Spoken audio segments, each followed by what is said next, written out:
Hi, my name's Andy. And I'm Richard. And we are Rolling Dice Show. On today's video, we're reviewing Cash and Guns. Cash and Guns is a 4 to 8 player heist survival game that plays in about 30 minutes. The player at the end of the game with the highest amount of loot wins. It's that simple. And it's not quite that simple. The game is played in 8 rounds. Each round is split into 7 steps. The Godfather for the turn takes control of these steps, and that will change each round potentially. The first round, loot is drawn. This will show players what they're fighting for in that turn. In the second part of the turn, players will load their guns. There are 2 options to load their guns: a bang card, which is a bullet, or a click card, which is an empty gun. Then the Godfather counts down from 3. 3, 2, 1. All players draw their guns on each other. You have to pick one player to draw your gun on, and if you're too slow, you're not in that round. At this point, the Godfather has his privilege. His privilege allows him to change another player's mind. They can't tell the player who to aim at, but they can say it has to change. At this next step, courage is tested. On countdown of 3, 2, 1 again from the Godfather, players have 2 choices. They can knock their character over and go out of the round. They won't get a share of the loot, but they won't get shot. Or they shout Banzai. Banzai means they're going full force for it. They will shoot their gun, and if they have a gun aimed at them, they will get shot. Once this is done, card effects happen. Each player unveils their card, showing if they got shot or if they got a lucky escape. If you're shot, you are wounded. 3 wounds and you're out of the game completely, dead. If you're unscathed, not shot, then you get a share of the loot. So if you don't lay down, didn't get shot, you're there. You've got a chance. Starting with the Godfather, players go round clockwise, who's still in, and gets 1 loot. There's also the Godfather token there available, which allows you to be Godfather for the next turn. Once loot has been shared, the round resets and the game continues.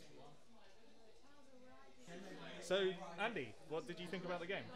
I loved just the drawing of the gun on another player, because there's a bit of discussion beforehand, but you just don't know what's going to happen, and then it's a split second, and then chaos happens, and you're like, oh, you're aiming at me? Like, I thought we were friends. Like, what's happening here? It was, and then you give the player a little wink, wink, nudge, nudge, nudge. Don't worry, it's going to be safe, but it might not be safe. So we, having just played it, like, there's been quite a few times where it's like, yeah, don't worry, dude, it's going to be fine, don't worry. But then, yeah, you mess them up and screw them over, and that's them either dead or at least out of the draw for that turn. And what's brilliant is that at the start of the game, you're all friends, you're like, oh, this is fun, and then you draw on someone, and they're not expecting it, and they just look at you and they're like, seriously, that best not be a bullet. Well, I mean, when I've got that foam gun in my hand, I'm not anybody's friend. I'm a stone cold killer. Like, hate to say that, but admit it in public. But yeah, I mean, I need to get my share of that loot. You know, I'm not letting you get it if it's mine. It's brilliant how it's risk management, because you sort of, once the guns have drawn, you have to decide, is it worth me staying in this round? I've got 2 guns on me, both could be empty chambers. I could be fine, but if I don't, like, you've only had 3 health. Taking 2 bullets in 1 turn knocks you, like, changes the game for you very quickly. Yeah, but also you can keep track of you can try and keep track of what everybody else has been doing. So everybody starts with 3 bullets. You know that if they've already fired 2, they're probably not going to waste their last bullet until it's late to the round, or it's going to make a big difference. Yeah, I mean, that's one part of the game that I didn't say earlier, is that if someone sort of lays down and says, look, I'm out this round, you discard your bullet card, either a bang or a click, face down, so that information is hidden, and after a few turns you're actually not sure where the other players lie in their inventory. Like, do they have a bullet to kill me? Do they not? What's been going on? Yeah, I mean, there's a real buff to it, because especially if you've just got a click in your gun and you still want to want that person to lie down, so that, or at least get shot by somebody else, so that you can just have basically their share of the treasure. So you're constantly trying to outwit your opponents whilst trying to stay on side. Like, you never want to mess anybody up, so it's quite nice to be able to say, look, it's just a click, don't worry about it.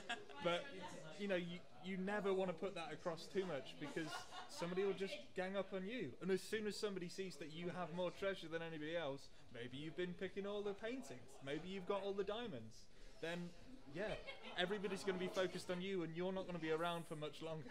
I tell you, that actually, you say that. I was trying to tell people a lot throughout the game. Look, this person's in the lead. Nobody listens to me. Yeah, but it's because you're always the bad guy in games. So we're always shooting you rather than anybody else. It's actually quite daunting in a round when you do get 4 guns drawn on you. Like, how have I offended this many people so quickly? Especially when you're the Godfather and you're like, oh, it's fine, I can move whoever aims at me. It's like, no, I can get one person to move. There's still 3 bullets pointed at me. Who's the person that definitely has a bullet in there that I need to move away? Yeah, deduction comes into play then. You're like, who is actually aiming to kill me here? Exactly, yeah. What didn't you like about the game? There's not an awful lot that I didn't, to be honest. Okay. Yeah. Thanks for asking. What You're I welcome. wasn't a big fan of was the player elimination. I'm not a big fan of player elimination in any game anyway, but it is quite easy to go from full health to no health. But the other thing is, if you're down to 2 health, the game definitely changes. Sorry, down to 2 wounds. So with only 1 health remaining, your game completely changes. Like, you have to. There's no risk you can take really, because 1 full step and you're out completely. There is ways to recover health, but it's it's loot. So basically, you have to stay in a round, and sometimes like that's just not possible. You cannot take the risk. Just even sometimes with 1 person aiming at you, because they see you're weak. They think you've only got 1 health left. I knock you out right now. So that is a bit frustrating. Maybe like I don't know how to fix it, but it's but not the game doesn't go on for too long. Like, by the time you get, by the point that you get to a player being eliminated, usually you're going to be at least halfway through. So it's only 15 minutes or so till the end. And then you've also got, I think perhaps you just need to balance when you start definitely going for it and when you jump out. Because yeah, if you've got 2 wounds, you need to be super careful. But that just means that if somebody's got a gun pointed at you and they've only fired 1 round in the game, maybe you need to duck out. Whereas if if nobody has anything aimed at you, then yeah, you need to stay in. I get that it changes the game, but I don't think that's it doesn't definitely put you out. Yeah, I mean, to be honest, that mostly affected in a 4-player game when there are less of us. When we first played in a 6-player game, it was less of an issue. 4 players scaled down quite well actually. It was still enjoyable, but one of our guys did get down to 1 health, and then that kind of just he felt trapped, and I think that was the main concern. You're going down there. How many bullets you shot? Huh? 2. Got 1 left. Are you sure? No, Are you but I feeling think lucky? Punk? yes. Shit. So once you play the game a few times and you've got used to the basic rules, you can introduce the character cards, which really mix things up. Every player gets their own character, and that character will grant them a special ability or power to use during the game. And that might be just the ability to take 5 hits rather than 3 before they die, or it could be something like getting a treasure before anybody else does when you get to the looting stage, or even beginning with a painting before anybody else has even begun. Yeah, the character cards really mix it up. In a game that is already fun and there's already a bit of variety, that the character cards just give that extra mile for you to go down. There's it can help dictate the way you play the game. For example, if you do have more health, you can stay in a bit longer and take those extra risks. And they're just there's a lot of variety for the character powers. There's 15 to 20. So in a game of 4 to 8 players, you're not always going to keep seeing the same cards come up and up. Yeah, exactly. In a game that's already randomized with the loot that comes up, so you might be going for diamonds rather than paintings, or even just sticking to the basic stuff. Uh, everything everything increases by like a factor of 10 once you add those characters in, because you're going to be going for different bits. So it really just mix everything up, and it means that every time you come to the game, it's going to be different. So overall, we absolutely adore this game. We've played it a few times now, and it's been so much fun each time. Yeah, absolutely. Like, it's been really silly each time, and really, like, it's wonderfully, like, gloriously silly and funny. Like, it doesn't take itself seriously, and you definitely shouldn't either. It's so quick to set up.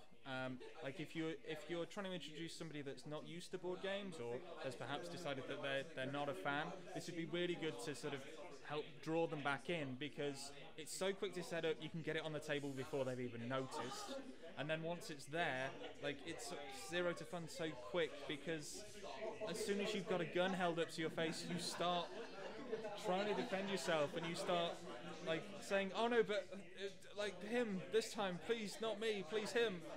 You know, it adds that sort of frantic, desperate survival thing. It really captures that whole thing for the movies, where you are like the Mexican standoff. I need to survive. I need to get through this, but also I need to mess everybody else up. It's a bundle. It's so much fun. Yeah, it's definitely Rollin Dice Show approved, and we recommend that you give it a shot.